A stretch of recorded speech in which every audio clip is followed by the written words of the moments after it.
Blackstone Audio presents The Gin Lovers, the Serial by Jamie Brenner. This book is read by Carol Monda. This book is dedicated to my father, Michael Weissman. Part 1. There are people who have money and people who are rich. Coco Chanel. Prohibition has made nothing but trouble. Al Capone. Chapter 1. It's the party of the year, and it's a funeral. Charlotte Delacorte overheard the comment outside St. Thomas Church on Fifth Avenue. She didn't recognize the woman who made the callous remark, and could only assume she was one of the new breed of vile gossip columnists who had descended upon New York like locusts. The world is going to hell in a handbasket, her newly deceased mother-in-law had often said. Now, all of New York had turned out to pay its respects to the late Geraldine Delacorte.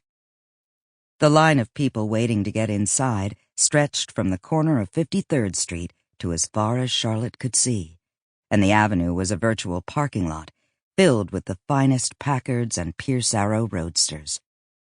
The dark cars were like matching accessories to the crowd dressed in black, navy, and gray.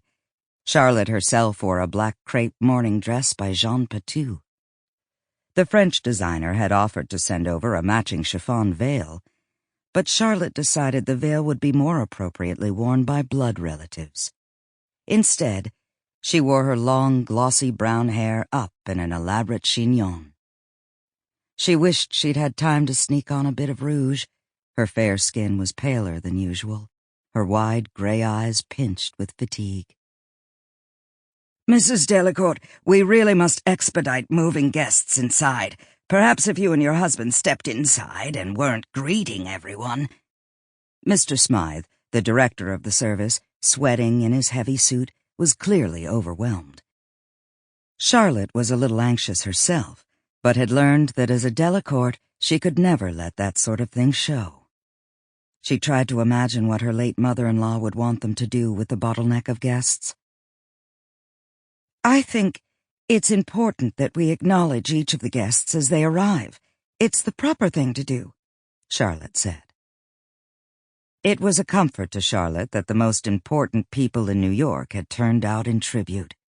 The Vanderbilts, the Goulds, the Carnegies, Fricks, Astors, and Rockefellers were all represented on that gray Saturday morning. Charlotte's sample complete. Ready to continue?